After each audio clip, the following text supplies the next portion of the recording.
Otra pregunta que muchos se hacen es, ¿debemos esperar que Dios nos dé una pareja o es que debemos buscarla activamente? Entonces, el que espera en Dios se ve muy espiritual, ¿no? Está orando por Dios, él le está pidiendo y no hace nada más al respecto. Y claro, la persona que empieza a buscar una pareja en distintos lugares, claro, es carnal, ¿no? Porque no está dependiendo de Dios. A ver, hay dos extremos a los que se puede llegar, ¿no? Uno es lo que yo llamo en mi libro el irresponsable piadoso, gente que pone todo en las manos de Dios y no hace absolutamente nada por conquistar a una persona. Y hay otro que es el humanista práctico, ¿no?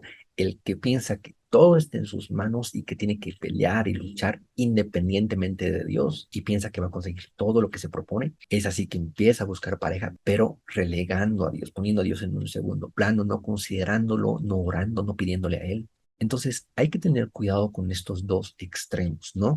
No puedes ser un irresponsable piadoso y pensar que Dios te va a dar una pareja sin tú hacer absolutamente nada, pero tampoco puedes ser un humanista práctico pensando que vas a encontrar la bendición de Dios. Una pareja sin la ayuda de Dios no tiene sentido, ¿no? Podrás conseguir en tus propias fuerzas seguramente una persona. Puede que Dios te dé esa oportunidad, pero si tú consigues una pareja, finalmente fue Dios quien te lo dio y tú tendrías que reconocerlo, ¿no? Pero hay peligros con esas posiciones porque especialmente los que piensan que Dios te da la pareja no se ponen a buscar y piensan que Dios les debe una pareja, piensan que Dios tiene una pareja para estas personas. Voy a hablar en otro video si Dios tiene realmente una pareja para todos. Entonces, como piensan en esto, no hacen nada al respecto y la vida corre y corre y se les va. Un día son muy mayores y bueno, ya no hay opción para mí.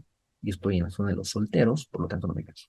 Entonces, por un lado, una persona dijo, Dios me la da y no tengo que hacer nada. Por el otro lado, está la persona que hace todo y se desespera y busca, pero que no pide a Dios en oración y que no tiene un alma quieta.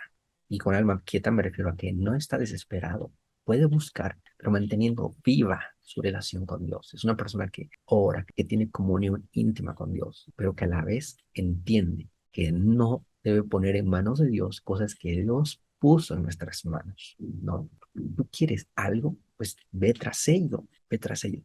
Jesús dijo, pedid y se os dará, buscad y hallaréis. Hay más chance de conseguir algo pidiendo y buscando. Hay menos chance, por supuesto, si dejas de hacer estas cosas. Entonces, no seas un irresponsable piadoso ni un humanista práctico. Ve tras aquello que quieres, pero siempre poniendo a Dios en primer lugar. Tenemos que tener las acciones correctas y las actitudes correctas. Acciones correctas, pedir a Dios una pareja y buscar una pareja. Actitudes correctas, no preocuparte por el futuro, descansar en Dios, porque es contraproducente incluso buscar una pareja si estás desesperado, si no eres una persona feliz. Vas a espantar a las personas en vez de atraerlas hacia ti. Entonces, espera en Dios por una pareja, ten una actitud correcta en el corazón, no te preocupes, sé feliz, cultiva la felicidad en tu vida, pero también busca, muévete, acciona. No te quedes de brazos cruzados. Alguien dijo, trabaja como si todo dependiera de ti, pero confía como si todo dependiera de Dios. Échale ganas, ponte a buscar pareja. Piensa, ¿qué he estado haciendo por esta parte de mi vida? Por la parte amorosa, relacional. He estado buscando, pensando que las cosas se van a dar todo por arte de magia, o he estado luchando por ello. Trabaja como si todo dependiera de ti y confía como si todo dependiera de Dios. Dios, a pesar de que le voy a echar ganas, pongo todo en tus manos, porque tú eres el Dios de las puertas abiertas y de las puertas cerradas. Dios dijo en Apocalipsis que Él es el santo, el verdadero, el que tiene la llave de David, el que abre una puerta y ninguno cierra, y el que cierra una puerta y ninguno abre. Así que también espera en Dios, porque Él te cerrará seguramente varias puertas, pero abrirá una puerta si es que su voluntad es que tú estés con alguien. Gózate en lo que es la voluntad de Dios, pero gózate en lo que es la voluntad de Dios, cualquiera que ésta sea.